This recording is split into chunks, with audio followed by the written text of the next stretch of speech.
All right, what's going on here, man? My video got interrupted. Like, share, subscribe, Cash App, $ Winston Spivey. So I'm going to talk about Dr. Umar Johnson. And this guy is under a lot of fire now. And he wants to deflect it by sitting here threatening to sue people for bringing out the truth about this guy because he done came out short. It is what it is. You ain't got to like the podcast or whatever. You can stop right now. Make sure if you leave the comments, they're going to be that they are respectful. Okay, we can disagree, agree to disagree, but if this is something good or something respectful or whatever, keep your comments to yourself. Again, he's under a lot of fire now, and there were some allegations that he got arrested, but those allegations were cleared this morning. And what I think is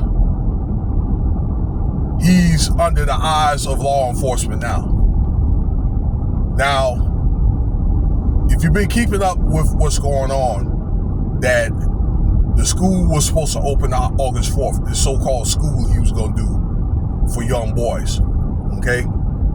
Oh, and by the way, well, I'll tell you about that later. Not only the school didn't open, but turns out this guy done got his bank account shut down, okay, or seized right now. And you could see the video where he was on social media talking about it, and he was getting his lawyers or the bank and so forth to investigate it and turn his bank account back on. All right, and somebody emailed me about a week ago because I made a video about something about the matter, not quite like this, but anyway, he said that Dr. Umar, the reason why he got his account shut down is because he's $38,000 in the negative. And from my understanding, he has pretty much until the end of the month to either satisfy that debt or they're going to take those buildings away from him from that school, okay, out there in Virginia. They're going to give it back to the state. Well, that has been confirmed from a couple other podcasters, okay, that I've listened to. One that I spoke with this morning. Docs Daily did a video about this last night. It was about an hour and a half long that talks about, these allegations and other things. All right, Ticket TV was talking about this actually this morning. Okay, some other stuff that I really found shocking about this guy. Okay, about this guy is, a predator. This is what a woman is claiming. I guess he's a stalker. Okay, and the thing where why are they trying to get these boys or whatever? Okay, at this school or whatever. Okay, they question him and being like, is he a pedophile? These kind of things. All right, these are salacious claims, but you got to look that we have to agree that the guy is financially irresponsible, and Dr. Johnson is not taking care of his business. Okay, this is who we're talking about, and even if, no matter what you may think, okay, if you like him or not, this video is about him and the stuff that he's doing and he's not doing. All right. So he's been raising his money for over 10 years to do this doggone boys' school, this Marcus Garvey school and all that. And he was able to get $2 million plus, I'm understanding he's getting about $4,000 to $5,000 for every seminar that he does or whatever, or every speech that he does and that kind of thing. All right.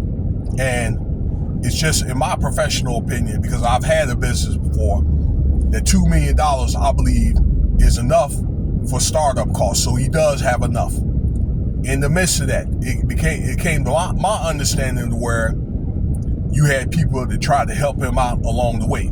You had people that tried to help him out with anything, the legalities or whatever, and stuff like that to handle, any legal matters with the school. anybody people that tried to deal with him, like as far as the construction and codes and all that, okay? People that tried to give him advice as far as there's an education side, people with grants, okay, they probably could have given the connections with that, scholarships or whatever, for, business startup and maintenance costs, that kind of thing, all right? And then straight up investors themselves, with financiers. And this guy's, with his pride and arrogance, he had pushed a lot of these people away, okay? Because he wanted everything in his name his way. And it doesn't just work like that, because it takes a lot of tentacles or whatever, to get a school like, to get something like this running. As they say, they take a whole village to raise a child, and so is, doing something like trying to run a school. His ideas were good, but I believe probably once he got into it, then maybe some of the visions or whatever that he had was too big, but I'm thinking that he should have just stuck with it. And probably should have followed along with a lot of the advice that people were giving him. Okay?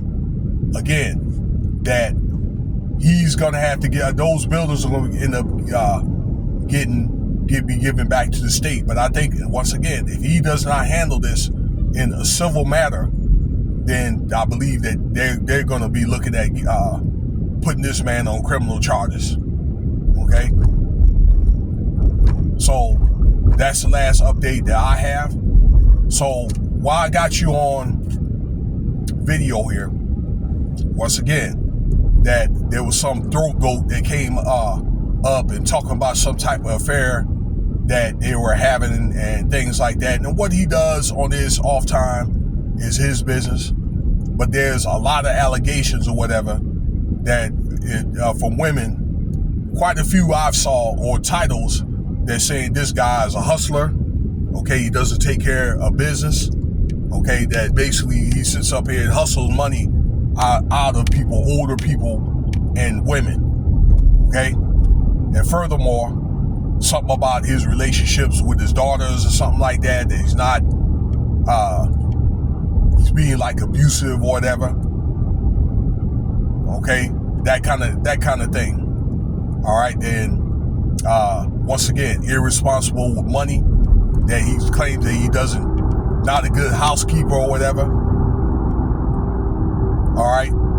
Just, that he's doing some things that are very, very unprofessional. Like, I understand that he's at one of them seminars and he took off his shirt to try to show his fat belly in front of people to get money. All right. So, but it makes me question to where, so if the message got lost in translation, or if he just didn't want to do this school in the first place or whatever, he was on the right track. He bought the buildings and all that. So, at the worst case, he could have got the school started. And maybe if it was taken and so forth, I think if people would have saw that he was, really trying and all that, I believe he would have got more support. I believe that, he got himself in a little bit of debt. He was able to get it paid off. But those donations and so forth probably start drying up. And I believe that the debt probably ended up catching up with him, okay? That's what's going on now, and then with social media. Hey, the chicken done came home to roost. It is what it is. So these are the latest things right now that's going on, activities. He's in debt. They're threatening to take the school back. He's getting these allegations where he's a predator and this and that. They're really bringing up a lot of stuff, in his personal life, going to strip clubs and all this other stuff, But it wouldn't have been a big deal, if he would have, went out and stuff like that, if he was taking care of business. You could probably suggest to him probably to be a little bit more nicer to women, or maybe to be more attentive to his children, you know. But they'll add all this stuff up, though. I want y'all to understand that when you ain't really taking, or if you're really being like conniving to people and all that, okay? Particularly having a name that he has, you know, with a big name like him. So, all right, I think that he's done. If he hadn't opened the school by now, it's not going to happen. And whatever he gets after this, after that, he deserves. Let me know what you think. All right, I'm out.